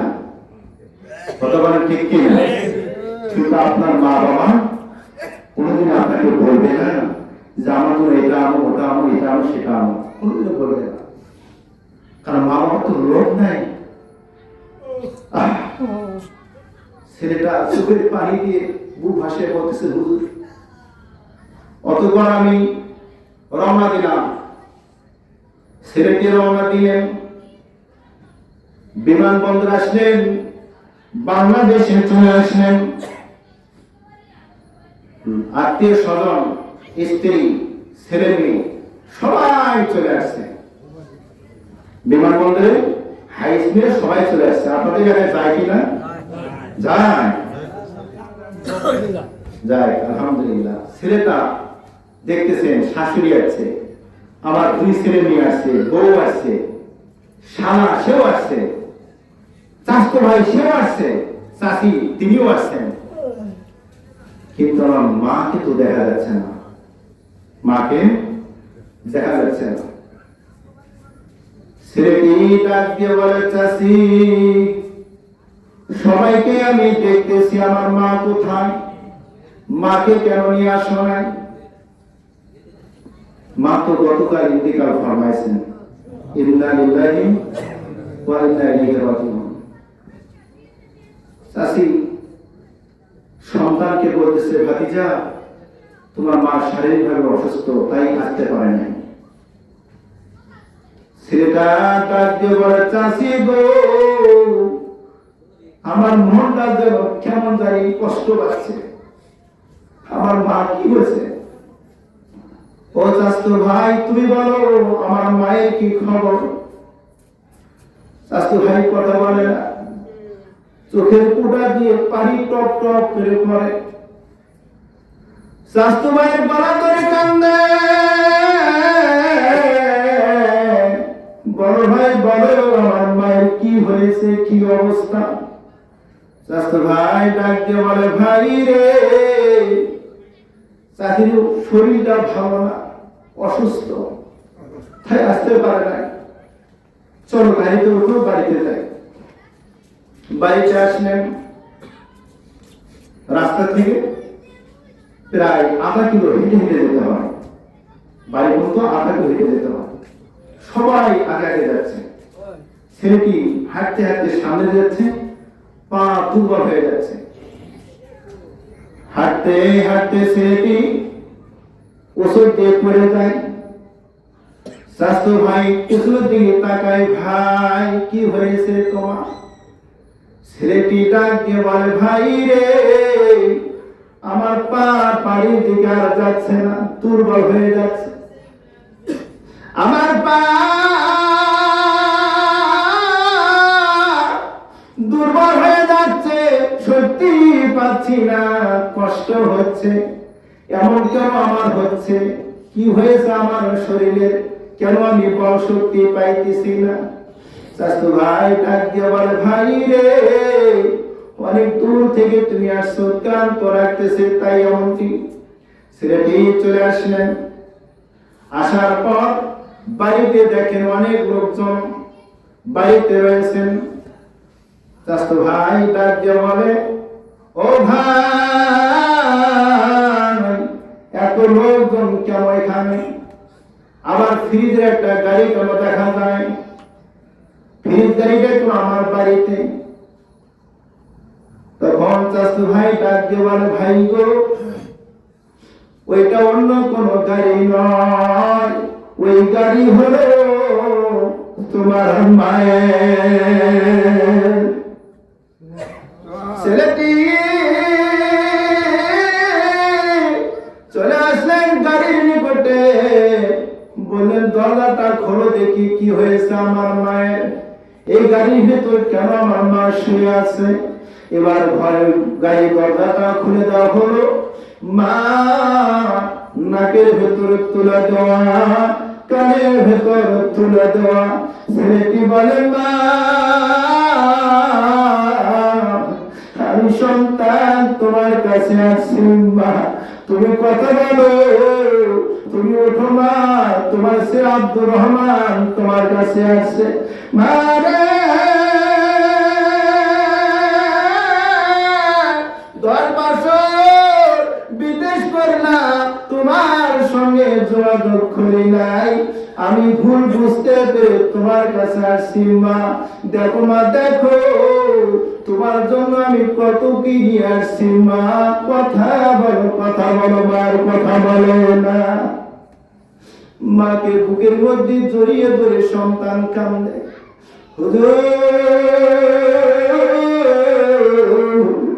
আমার মা আর কথা বলে না, আমি মাকে মা বলে ডাকি, মার উত্তর দেয় না।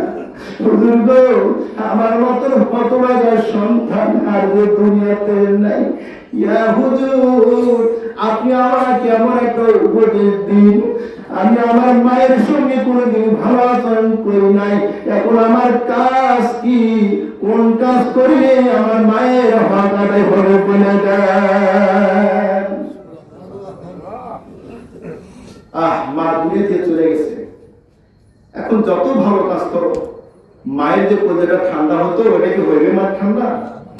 ঠান্ডা হবে। বললাম একটু সান্ত্বনা দেওয়ার জন্য, তোমার বাড়িতে যদি খানা থাকে, তোমার খালার সঙ্গে তুমি ভালো আচরণ করো, তোমার মায়ের সঙ্গে যেমনটি করা উচিত ছিল তেমনটি তোমার খালার সঙ্গে তুমি ভালো আচরণ করবে, আশা করা যায় আল্লাহ হয়তো তোমার প্রতি রাজি খুশি হয়ে যাবে। সুবহানাল্লাহ। প্রিয় বন্ধুরা আমার, তাহলে মা কষ্টের পর কষ্টে সন্তানকে লালন পালন করেছে। এই সন্তান জন্ম দিয়ে মা ভালো খাইতে পারে নাই, ঘুমাতে পারে নাই, সন্তান বিছানার নিচে যেন মায়ের পিঠে নিচে করলে পিষ্ট না হয়, তাই মা ভালোভাবে ঘুমায় নাই। সন্তান বিদেশ থেকে আসছে, একজন সিঙ্গাপুর থেকে, মাকে বলতেছে, মা তুমি তো আমাকে গর্ভে ধারণ করেছো, আমি সিঙ্গাপুর থেকে আমি প্রত্যেক মাসে 2 লক্ষ টাকা আমি ইনকাম করেছি, বাড়ি করছি, গাড়ি করছি, বিবাহ করছি, সন্তান পর্যন্ত আমার দুনিয়াতে আসছে, এখন আমার সম্পদের অভাব নাই, টাকার অভাব নাই, মা আমি আপনার ঋণ পরিশোধ করব, বলো মা তুমি কি চাই। বুঝতেছেন কথাগুলো? সন্তান মায়ের কি করবে? ঋণ পরিশোধ করবে। এটা কি সম্ভব? কিন্তু টাকা তো অনেক টাকা। ও ভাবতেছে মা যদি টাকা চায় আমি টাকা দেই, মায়ের ঋণ পরিশোধ করবো। মা তখন বললেন, বাবা তুমি কোন দেশে থাকো? সিঙ্গাপুর। বেতন পাও কত? 2 লক্ষ টাকা। কি কি করেছো? বাড়ি করছি, গাড়ি করছি, সব করছি, ব্যাংক ব্যালেন্সের অভাব নেই। কি করতে চাও? আমি আপনার ঋণ পরিশোধ করতে চাই। তাই? হ্যাঁ। করবেন? হ্যাঁ করবো। করবেন তো? হ্যাঁ। একটা কাজ করো, ঋণ পরিশোধ করার আগে তুমি আমার একটু শখ পূরণ করো, একটু শখ পূরণ করো। কি শখ? বড় একটি কাজ করবেন, নাটিয়াপাড়া বাজার থেকে সুন্দর একদম পাকা একটা কলা, যে কলার ভিতরে কোনো স্পট নাই, এমন একটি কলা তুমি আমার কাছে নিয়ে আসবে, তাহলে তোমার ঋণটা পরিশোধ হয়ে যাবে। কথা কি বুঝতেছেন? একটা পাকা কলা, যেন আমি মুখে দেওয়ার সুবিধাটা করে যায়, কষ্ট দেবো না হয়, তাহলে তোমার ঋণটা পরিশোধ হয়ে যাবে। তোমার লক্ষ লক্ষ টাকার দরকার নেই। একটা কলা কিনতে কয় টাকা? 10 টাকা, ঠিক না? 10 টাকা আছে। খুশি হয়ে গেল, কি রে একটা কলার দাম 10 টাকা, না 20 টাকাই নিল, যাক 20 টাকা বিনিময়ে তো আমার মায়ের ঋণ তো পরিশোধ হবে, যাক তাও হোক, ঋণটা পরিশোধ হোক। মায়ের সন্তানের দাবি ছাড়ে না, বড় বড় গল্প করে আজকে ঋণ পরিশোধ করে দেব। খুব শখ করে একটা জিগজাগ এসএফ এপিআই এবিএস একটা গাড়ি নিয়ে স্টাফ দিয়ে পিকআপ বাইরে দিয়ে গেছে, যায় একটা পাকা করা কিনছে, পাকা করা কিনে চলে আসছে। তখন হয় রাত 8টা বেজে যায়। মাকে বলে, মা আমি তোমার জন্য একটা নয় 4টা সবরি কলা আপনার জন্য এনেছি, মা আমার ঋণটা আজকে থেকে পরিশোধ হয়ে যাবে। মা বললেন, বাবা আনছো? বলে হ্যাঁ। দেখি 4টা কলা। মা টিপ দিলেন, এবার টিপতেছেন, হ্যাঁ দেখে দিলাম 4টা কলাই নরম, খুব মজা করে খাওয়া যাবে, নরম কলা, দুধ দিয়ে রাখলে ভালো লাগবে না, সেই মজা। তো 4টার মধ্যে 3টা কলা রাখে দিলেন, একটা কলা সন্তানকে দিলেন। বাবা একটা কাজ করো, এই 3টা কলা এখানে থাক, আর একটা কলা আমি তোমাকে দিলাম, এই কলাটা তুমি বুকের উপর রাখবে, রাতে যখন শুইবে তখন তুমি বুকের উপরে রাখবে, এখানে রাখে আমি মা সকালবেলা ঘুম থেকে উঠে তোমার কাছ থেকে আমি এটা চেয়ে নিব, নিয়ে ওটা আমি খাবো, তোমার এটা তখন থেকেই পরিশোধ হয়ে যাবে। বুঝতেছেন? সন্তান ভাবতেছে এটা একটা ব্যাপার হলো, একটা কলা বুকের উপরে রাখবো, সকালবেলা মাকে দিব, মা এটা খাবে, অনেকটা পরিশোধ হবে, এটা আনন্দ হবে না? আনন্দ হবে। সন্তান খাবার খেয়ে বিছানায় শুয়ে পড়লেন, রাত বাজে 10টা, কলাটা বুকের উপরে রাখলেন। এই সন্তানগণ, তোমরা যারা সন্তান, আমি তোমাদের উদ্দেশ্যে বলছি, তোমাদের জন্য আজকের ওয়াজ, আমাকে কষ্ট করে এটা সাজানো হয়েছে আপনাদের জন্য। কলাটা বুকের উপরে দিয়ে শুয়ে পড়ছেন। কয়টা শুনলেন? রাত 10টায়। রাত গভীর হয়ে গেল, 1টা 2টা 3টা, যেমনি শীত, বিদেশি কম্বল এক টান দিয়ে মাথা দিলেন, একটা মুড়ি দিলেন। কলা কি বুকের উপরে আছে? কথা বলার আছে? কলা নিচে পড়ে গেছে। আর মুড়ি দিলেন, পিঠের নিচে পড়ে গেছে। সকালবেলা ঘুম থেকে উঠে দেখেন যে কলা 4টা না গেছে বিছানার সাথে। মা ডাকতে, এই আব্দুল্লাহ, মা কি পড়ছো বাবা? আমার উঠছি, ছোট দিছে, কি আছে আমার বাবা, তোমাকে যে কলা দিছিলাম, ওই কলাটা আমাকে দেন, আমি আজকে খাবো, তোমার এইটা পরিশোধ হয়ে যাবে। ছেলেটা বলে, মা তুমি আমাকে যে কলাটা দিয়েছিলাম, মা ওই কলাটা তো আমার বুকে রাখছিলাম, কম্বলের এক মুড়ি দিয়ে আমার পিঠের নিচে তুলে একটা নিয়ে গেছে, মা অস্তিত্ব নাই। বাবা তুমি আমার এইটা পরিশোধ করবা, তো কলা তুমি একটা না গেলে কেন? বলতেছেন, মা কলাটা বুকের উপর রেখে আমি ঘুমাইছি, ঘুমের ভেতর আমার কোন সময় যে নাক ডাকছেন, আমার শব্দ হয় না, এরকম শব্দ করে কম্বলের মুড়ি দিয়ে আমি কয়েকটা কাজ দিয়েছি। কোন সময় জানি কলা আমার পিঠের নিচে পড়ে গেছে, পড়ে গিয়ে 4টা হয়ে গেছে, ওই কলার আর কোন অস্তিত্ব নাই। বলে, ছেলে সামান্য একটা কলা বুকের উপরে রাখতে দিছি, তাই তুমি একটা রাতি কলা তুমি ভালো রাখতে পারলে না, আর আমি মা প্রায় 2টা বছর তোমাকে আমি দুধ পান করেছি আর বুকে আমি রেখেছি, আমি মা ঘুমাই নাই, না জানি ঘুমাইলে তুমি আমার পিঠের নিচে পড়ে কষ্ট পাইবে, এই জন্য আমি 2টা বছর ঘুমাই নাই। বুঝতে পারছেন? 2টা বছর আমি ঘুমাই নাই, আমার সন্তান আমার পিঠের নিচে তার কোন হাত দ্রব করে গিয়ে তার কোন হাতে দ্রব ব্যথা পাবে, এই জন্য আমি মা ঘুমাই নাই। আমার সন্তানের কষ্ট হবে, খালি কান্না করবে, ও তো বুঝতে পারবে না, বুঝাইতে পারবে না কোথায় ব্যথা, এই জন্য আমি মা ঘুমাই নাই। আমি মা জাগিয়ে জাগিয়ে আমার সন্তানকে পাহারা দিচ্ছি। আর তুমি একটা কথা রাখতে পারলে না, তুমি আমার ঋণ পরিশোধ করবে? বাবা, ঋণ পরিশোধ থেকে সম্ভব? কোনোদিনও সম্ভব না। হে যুবক, আমি তোমাদেরকে বলছি, মা বাবা ঋণ পরিশোধ করা তোমার পক্ষে সম্ভব নয়। তুমি কেন মৃত্যুর আগ পর্যন্ত কেন কিয়ামতের আগ পর্যন্ত এই পৃথিবীতে সমস্ত মানুষ এক সঙ্গে যদি মা বাবার ঋণ পরিশোধ করতে চায়, তাও কোনো সম্ভব নয়। সেই মা বাবার সঙ্গে ভালো আচরণ করতে হবে। যেই মা বাবা তোমার জন্য এত কষ্ট করেছেন, রাতে ঘুমান নাই, তুমি কষ্ট পাইবা দেখে মা তোমার সঙ্গে ভালো আচরণ করেছে, সেই মা বাবার সঙ্গে তুমি খারাপ আচরণ কেন করো? তোমার তো ভাবা উচিত, আমার 2টা মেয়ে আছে, একটা ছেলে আছে অথবা একটা মেয়ে আছে, আর একটা যদি মেয়ে থাকতো তুমি কি তাকে ফেলাইতে পারতে? আর একটা যদি ছেলে থাকতো তাকে তুমি বাড়িতে বের করে দিতে পারতে? তো তোমার মা বাবাকে তুমি কেন বাড়িতে বের করে দাও? হ্যাঁ, এত কেন তুমি অসভ্য? তুমি তো নিমহারাম, অকৃতজ্ঞ তুমি।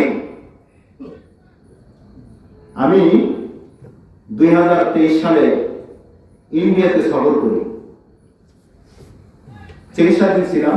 আমার হাতে 4টা রিং করা আছে, 5টা বড় 4টা রিং আমার করানো আছে। ইন্ডিয়াতে করছি, আবার ঢাকাও করছি। তো ইন্ডিয়াতে আমি একটি হসপিটালে গেলাম, সেটা হলো অ্যাপোলো হসপিটাল। তারপরে গেছি এবিএস কার্ডিয়াক, এরপরে গেছি আপনার হলো বেঙ্গালুরু, ভেলুর ডক্টর দেবশিটি হসপিটালে, সেখানেও চিকিৎসা নিয়েছি। তো অ্যাপোলো হসপিটালে আমি আছি, সেখানে মহিলাদের একটা ক্যাবিন আছে, যেটা সিজার কক্ষ, সিজার করা হয়। এইখানে একজন মহিলা, তিনি 2টা সন্তান জন্ম দিয়েছেন।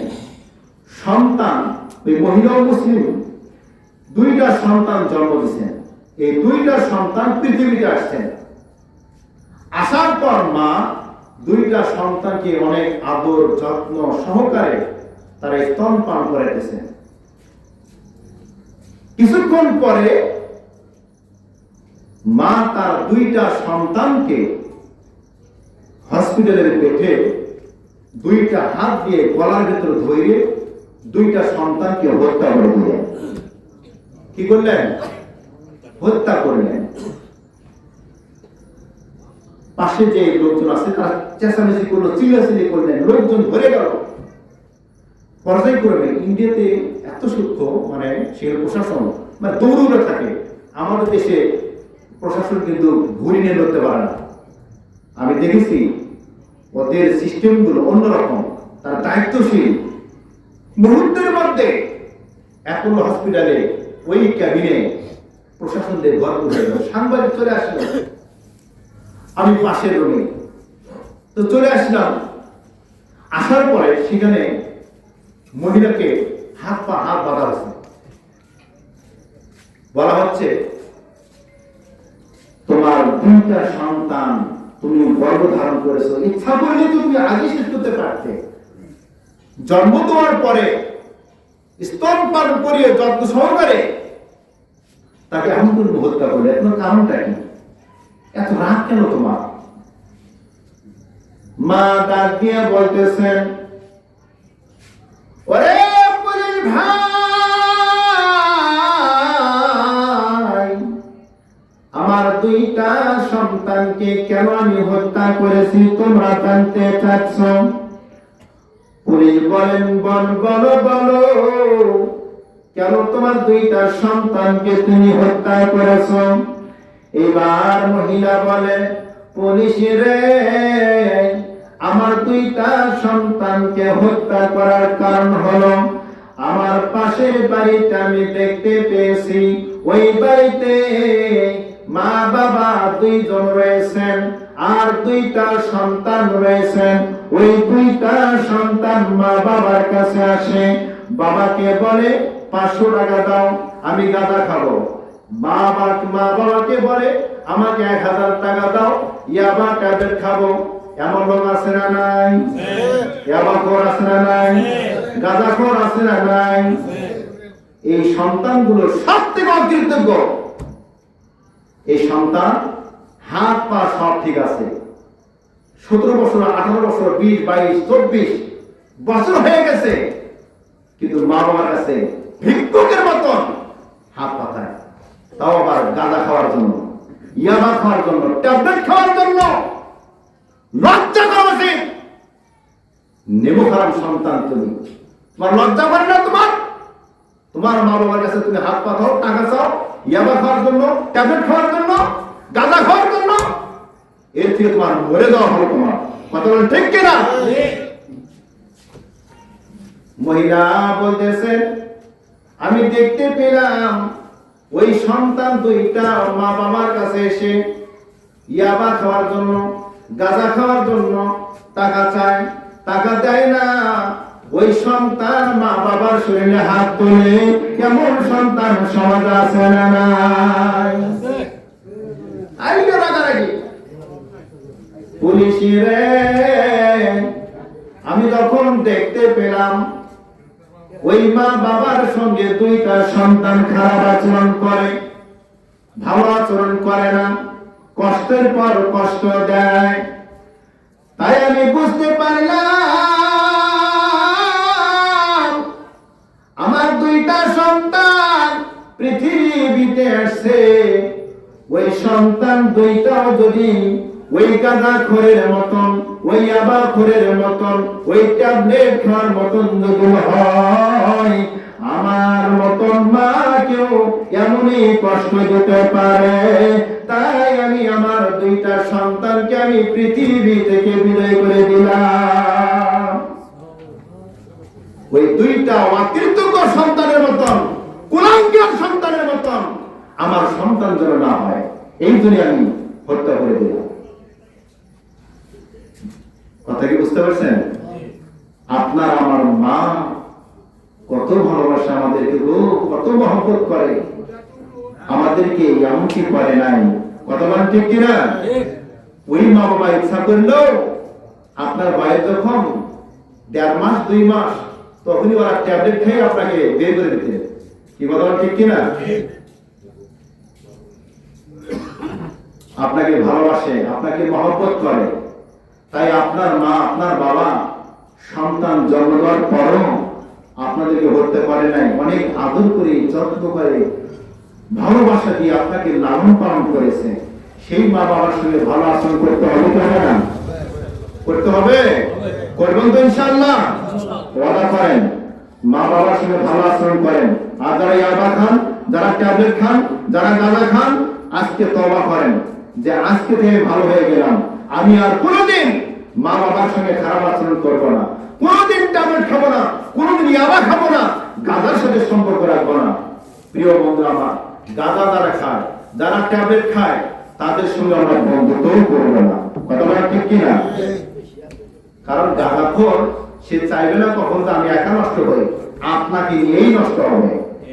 ট্যাবলেট খোর সে কখনো চাইবে না আমি একা ক্ষতিগ্রস্ত হই, আপনাকেও মুখের ট্যাবলেট দিয়েও আপনাকেও ক্ষতিগ্রস্ত বানাবে। কথা বলেন ঠিক কিনা? প্রিয় বন্ধু আমার, আমি আমার আলোচনা আর দীর্ঘায়িত করব না। আমার বড় ভাই আসছেন, তো আপনাদের মাঝে যতটুকু আলোচনা করলাম, এই আলোচনার উপর আমরা আমল করার চেষ্টা করব ইনশাআল্লাহ। আল্লাহ সুবহানাহু ওয়া তাআলা আমাদের জন্য পরিবর্তন হওয়ার, আমল করার, সংশোধন হওয়ার, নেক আমল করার, মা বাবার সঙ্গে ভালো আচরণ করার আল্লাহ তাওফিক দান করেন। সকলে আল্লাহুম্মা আমিন। ওয়া আখিরু দাওয়ানা আলহামদুলিল্লাহি রাব্বিল আলামিন। আসসালামু আলাইকুম ওয়া রাহমাতুল্লাহি ওয়া বারাকাতুহু।